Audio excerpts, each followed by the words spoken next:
San Lorenzo no solo estudia y trabaja, también compite, alienta y se identifica. El Sportivo San Lorenzo es parte de la identidad local.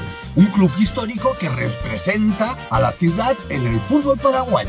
Su casa es el estadio Günter Bogel en San Lorenzo, con capacidad de en torno a 6.200 espectadores. Y esto, para una ciudad así, significa comunidad. En el área metropolitana, los partidos no son solo deporte, son conversación de barrio, familia, orgullo y amigos. Allá de lo profesional, lo que mantiene el deporte es lo cotidiano. Canchas, equipos de barrio, torneos locales y la gente que se organiza. En ciudades universitarias, el deporte también se cruza con la vida estudiantil.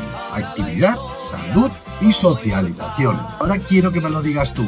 Aparte del fútbol, ¿qué deporte se vive más en San Lorenzo? Déjamelo en los comentarios. En el último capítulo, y por todo lo que he leído, vamos a ver qué inversiones tienen sentido y qué errores debemos evitar. Gracias por llegar hasta aquí. Comparte este vídeo aunque seas de otro club, porque así se enriquece la cultura y salen historias buenísimas. ¿Eres, cómo le llaman? ¿Rayadito o de quién eres? Sígueme en el canal, dale like y comparte. ¡Se gusta Paraguay!